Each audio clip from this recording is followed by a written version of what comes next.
Le gouvernement congolais présente la stratégie pour la transformation du secteur agricole 2024-2033. Nous en parlerons dans cette nouvelle édition de Zoom Eco Live. Mesdames, Messieurs, bienvenue à vous tous qui nous suivez de partout. Nous sommes à Kinshasa, capitale de la République démocratique du Congo. Alors, pour les comptes de chiffres clés, aujourd'hui, Onamaka nous apportera des précisions en ce qui concerne le fonds visé à l'adjudication des bons du Trésor au 10 octobre 2023. Nous aurons les détails juste après les nouvelles en bref. Suivez.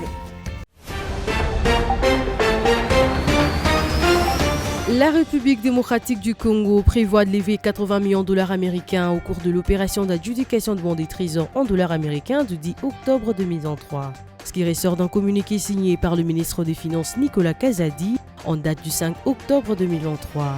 Le ministère des Finances annonce l'ouverture d'une adjudication de bons des trésors en dollars américains dans les conditions suivantes. Montant annoncé 80 millions de dollars américains, de la découverture 6 mois, renseigne la même source. Plus de détails sur Zoom.net. Le partenaire technique et financier regroupé au sein du groupe Interbailleur Finansco présidé par l'UE et l'USAID se sont réunis à Kinshasa le lundi 2 octobre 2023 autour du ministre des Finances et de Budget pour lancer le deuxième cadre permanent de concertation de haut niveau. D'après une note de la délégation de l'Union européenne en RDC, le partenaire a félicité le gouvernement de l'avancée de la réforme des finances publiques et ont présenté à cette occasion les principales recommandations pour en renforcer la mise en œuvre. Piste au détail sur Zoom.net. Les secteurs agricoles de la République démocratique du Congo restent sous-financés par les institutions financières internationales. Et c'est malgré les 80 millions d'hectares de terres arables et 4 millions de terres irrigables que regorge le pays. Ce point de vue a été soutenu par Nabil Fawaz, méga global sector manager Formas de la Banque mondiale au cours de la deuxième et dernière journée de DRC Agro-Business Forum organisée au Punal Grand Hôtel de Kinshasa. La Banque mondiale a approuvé un financement de 290 millions de dollars américains pour améliorer et harmoniser les systèmes de données en Afrique centrale. Cette institution de Bretton Woods a précisé que ces financements est accordé sous forme de crédit et de dons de l'Association internationale de développement. Il s'agit en effet de la deuxième phase du projet d'harmonisation et d'amélioration de statistiques en Afrique de l'Ouest et du Centre. Plus de détails sur Zoom.net.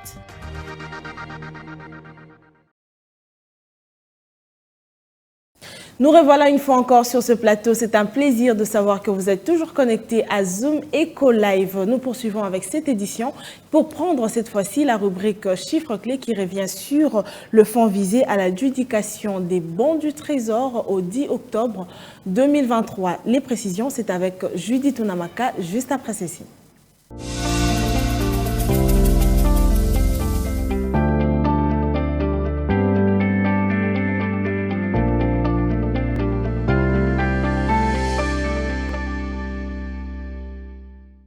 Alors, Onamaka, vous êtes déjà sur ce plateau pour le compte des chiffres clés. Bienvenue à vous. Merci. Nous allons commencer avec des précisions sur le taux de change actuellement. Voilà, les nouvelles réactualisations du taux de change se présentent comme suite. À l'officiel, présentement, un dollar revient à 2495 francs congolais. Un franc CFA vaut 3,96 centimes et un euro s'altère à 2608 francs. Maintenant, prenons le parallèle. Nous avons pointé particulièrement Sosimat et dans ce lieu, un dollar se change à 2500 francs, un franc CFA à 3,97 centimes et un euro vaut 2700 francs. Alors revenons pour avoir des précisions sur combien le gouvernement prévoit de lever au cours de l'opération d'adjudication de bons du Trésor, précisément en date du 10 octobre 2023. La République démocratique du Congo prévoit 80 millions de dollars américains au cours de l'opération d'adjudication des bons du Trésor indexés en dollars américains du 10 octobre 2023. C'est ce qui ressort donc d'un communiqué signé par le ministre congolais de Finances Nicolas Kazadi en date du 5 octobre 2023. Alors la présentation des soumissions est prévue pour le 10 octobre 2023 avant 11 h. En outre, le ministre Nicolas Kazadi précise que toutes les soumissions qui seront déposées après l'heure indiquée seront donc rejetées. Alors, à quand exactement est fixée la date de règlement? La date de règlement est fixée en date du jeudi 12 octobre de l'année en cours. Ainsi, le décaissement opéré se fera à partir du compte de la Banque centrale du Congo vers les banques des règlements internationaux. Puisque la maturité de cette opération est de 6 mois, les soumissionnaires à cette offre seront remboursés le jeudi jeudi 11 avril 2024. Notons donc pour rappel que les bons du Trésor, les émissions des bons du Trésor indexés et les obligations du Trésor indexé permettent au gouvernement de la République démocratique du Congo, qui en est l'émetteur, de compenser le déficit de mobilisation des recettes publiques. Merci à vous Judith d'être toujours disposée pour nous ramener des précisions chiffrées. C'était un plaisir de vous avoir reçu une fois encore sur ce plateau pour le compte des chiffres clés. Merci à vous, c'était un plaisir.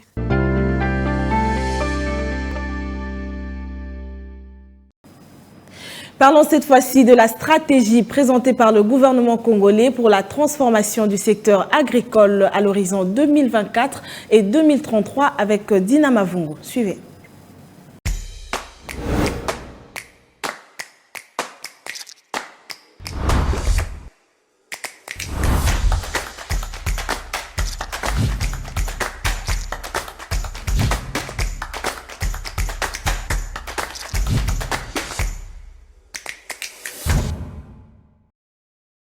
Dina, le dossier du jour nous est présenté par vous. Bienvenue. Merci Judith. Alors, sans plus tarder, dites-nous sur quoi repose la stratégie gouvernementale pour la transformation du secteur agricole 2024-2033. Alors Judith, le gouvernement Samalou Kondé a présenté une stratégie gouvernementale sur laquelle reposent 4 piliers pour la transformation du secteur agricole, un enjeu majeur économique, social et environnemental en République démocratique du Congo. Il s'agit donc du renforcement de la productivité des exploitants agricoles, du développement des infrastructures énergétiques et de transport, l'amélioration du cadre de gouvernance du secteur et pour finir le renforcement du capital humain dans ce secteur. Voilà, vous êtes sans ignorer que le gouvernement congolais déclare l'année 2024 comme une année de l'accélération de la revanche du sol sur le sous-sol. Alors pour y arriver, quelles sont les différentes actions à mener par les autorités compétentes vu que nous approchons déjà de l'année 2024? L'Argentier national a donc évoqué 6 actions que le gouvernement doit mener en faveur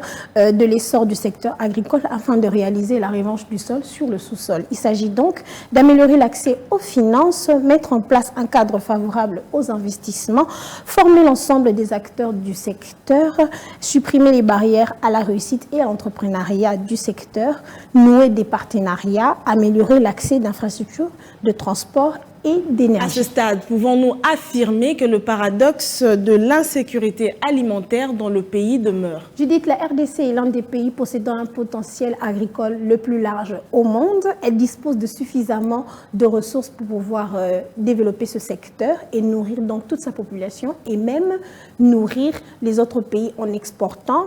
Toutefois, ce pays souffre d'une exploitation limitée de ce secteur et plusieurs Congolais se retrouvent en insécurité alimentaire malgré de nombreuses tentatives dans le passé. Il y a donc le paradoxe de l'insécurité alimentaire dans un pays fertile qui demeure et nous espérons une amélioration avec les propositions qui ont été faites dans les jours à venir. Et c'est par ici que prend fin ce dossier. Merci à vous Dina de nous avoir proposé. Merci Judith. Parlons cette fois-ci de l'inauguration de la centrale hydroélectrique de Busanga. Poursuivant sa tournée dans le Grand Katanga, le président de la République Félix-Antoine Tshisekedi a inauguré ce vendredi 6 octobre 2023 la centrale hydroélectrique de Busanga située à 135 km de Kolwezi dans la province du Lualaba. Par cette mise en service, le déficit énergétique de l'industrie minière sera réduit à 240 MW. Pour le chef de l'État, il est question d'augmenter l'offre du courant électrique dont les opérateurs miniers ont besoin pour le traitement et la transformation locale des minerais en vue de la création de la valeur ajoutée bénéfique pour toutes les parties prenantes. La production d'électricité annuelle moyenne de Busanga est de 1,32 milliard de kWh. C'est un barrage-voûte à double courbure en béton compacté avec une hauteur de 141,5 mètres. La capacité totale de réservoir est de 1298 milliards mètres cubes. Le volume d'excavation de terrassement est de 1,86 million mètres cubes et le volume du béton est de 77 millions mètres cubes. La centrale hydroélectrique est construite par China Railway Group Limited à l'étranger en mode BOT avec un investissement de 656 millions de dollars américains.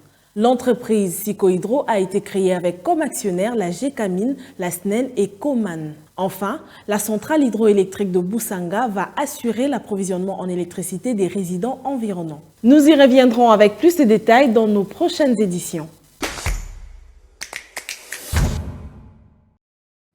Et à présent, parlons du collectif B qui a organisé à Kinshasa un salon sur l'immobilier, architecture et design d'intérieur. Cette activité qui a eu lieu au chapiteau du Pullman du 1er au 2 octobre 2023 a mis un accent sur les matériaux locaux et expertise immobilière. Plus de détails dans ce reportage de Guy Chungu.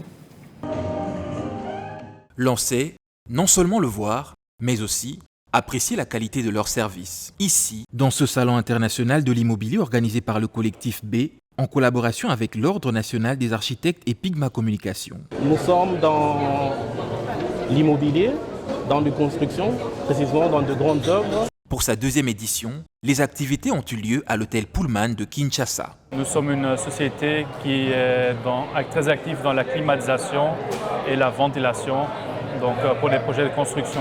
Cet événement s'inscrit sous le haut patronage du ministère de la Formation professionnelle et métiers. Ces activités au cœur de la mission du ministère de la Formation professionnelle et métiers contribuent de manière significative à l'amélioration de la qualité de notre capital humain ainsi que de l'environnement urbain, notamment dans les secteurs en plein essor d'architecture, de décoration intérieure. Samantha Kandé, initiatrice du collectif B, remercie tous les partenaires. Nous restons convaincus qu'à force de persévérance, de courage, de détermination, de prise de risque, avec des institutions et des entreprises privées, nous parviendrons à dominer la puissance des obstacles, dompter la vastitude des difficultés, libérer tous les esprits brillants et atteindre ensemble l'objectif. La thématique principale pour cette deuxième édition était matériaux locaux et expertise immobilière. Plusieurs panélistes ont échangé leur expérience pendant 2 jours, soit du 1er au 2 octobre 2023. Des moments très riches rassurent ce participant. C'était vraiment important qu'on motive les jeunes femmes et qu'on montre à la face de la terre qu'il y a des femmes aussi qui travaillent dans les métiers dits d'hommes mais qui évoluent et qui s'en sortent bien. Le Bati Prize récompense les architectes, designers et promoteurs immobiliers congolais de partout dans le monde qui se sont démarqués par leur excellence, leur créativité et leur professionnalisme. Parmi les catégories, il y a également les femmes du domaine qui ont une place de mise dans cette sphère. Il est temps de faire le marché du jour dans la rubrique Zoom Wendy présentée par Naomi Kandé qui aujourd'hui va nous amener au marché de Selembao pour prélever les prix des épices. Suivez ce nouveau numéro.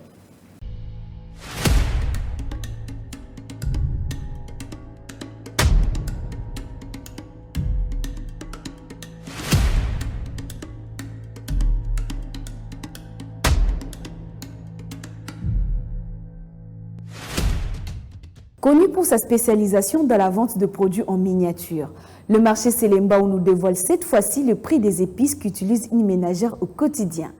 Allons en savoir plus sur ces prix et on se retrouve juste après, toujours sur Zoom Wendy.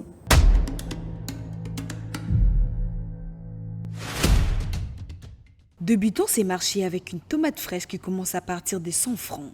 Une boîte de tomates concentrées entières se vend à 400 francs et 500 francs. Dans ces mêmes marchés, on retrouve aussi une demi-boîte de tomates concentrées qui se vend à 200 francs. Une tête d'ail se vend dans ces marchés à 100 francs. Une tête entière d'ail revient à 200 francs. Toujours dans ces mêmes marchés, une demi-boule d'oignon se vend à 150 francs. Une boule entière à 200 francs. On retrouve aussi la muscade au marché des Selembao à 100 francs pour une demi-muscade.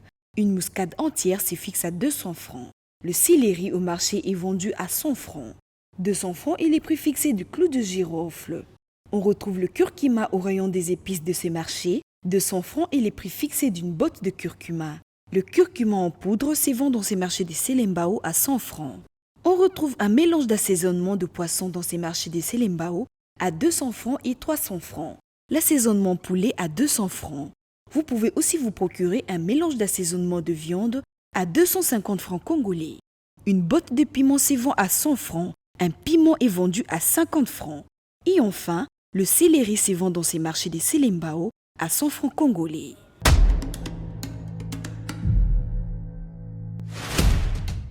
Merci de nous avoir suivis sur Zoom Wendy. Restez connectés sur Zoom Eco Live.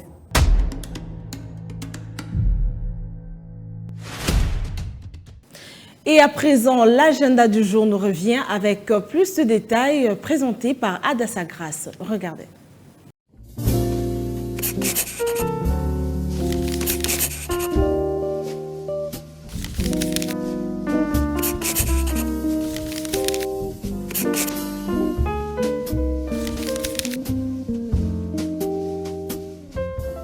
Bienvenue à l'agenda, voici les entrevues du jour.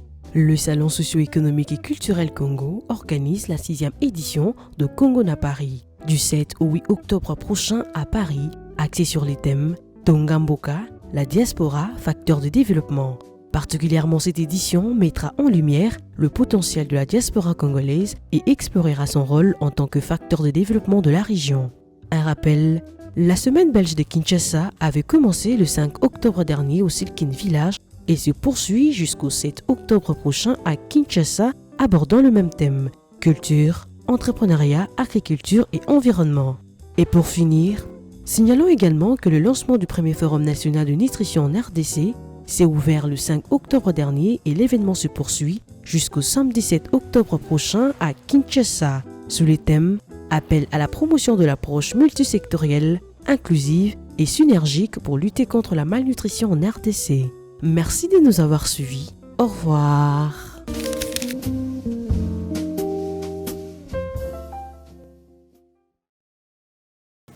Clôturons cette série de rubriques avec la toute dernière, telle que vous le savez, c'est article 15 qui met en avant la débrouillardise en République démocratique du Congo, particulièrement dans la ville-province de Kinshasa. C'est parti pour un nouveau numéro.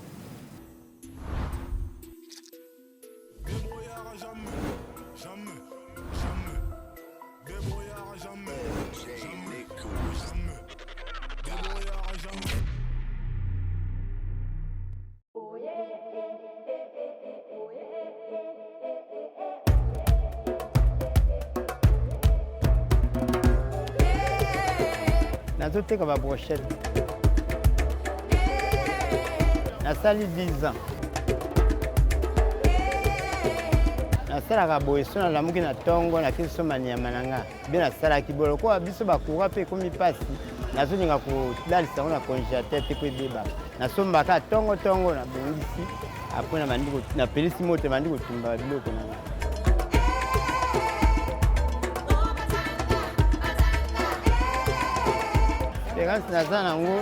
Naza nango po nayebi ke na ume na musala ngo bamisuto bandana bango bakoka batika me ngai tilo nazo continuer ka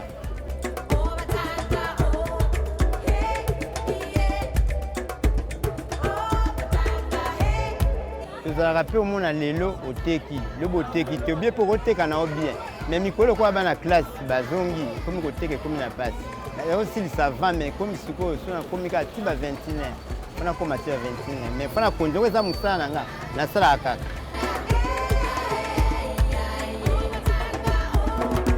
ba dipena na zalanga nango moko na ko kozalake biloko ete amolité mais na continuer kana biki na kozwa lobby po etambola nango mais mikolo kwa bana classe bazongi komi passe msuno no si ça va mais na ko si ça va 21 22 heures.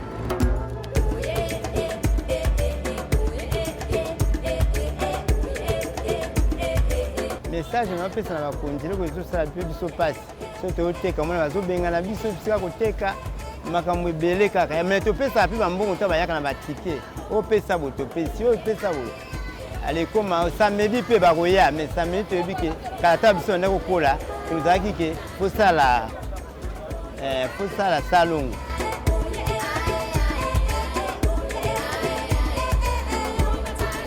mais bakonzi batalela biso bikambo batala biso pe makambo ya courant na mai courant nde lokwa biso tosaka mosala boye sa courant ebebaka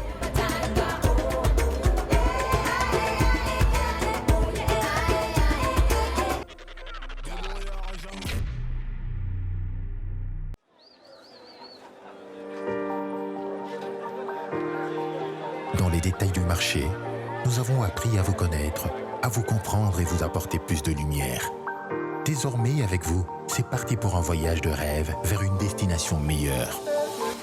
Ensemble, découvrons le civisme fiscal et la bonne gouvernance dans la gestion de la Res Publica grâce au décryptage de l'actualité économique du pays avec des chiffres clés. Avec une équipe de professionnels, découvrez le quotidien des Congolais en exclusivité à travers des dossiers et analyses approfondies. Zoom Eco TV, la référence de l'actualité économique en RDC. Et voilà, c'est par ici que prend fin cette édition. Merci à vous de l'avoir suivi. Le plaisir pour nous était de vous partager des informations concernant l'évolution de l'économie de la République démocratique du Congo. D'ici là, portez-vous bien. Et moi, je vous retrouve prochainement pour un nouveau numéro. Au revoir.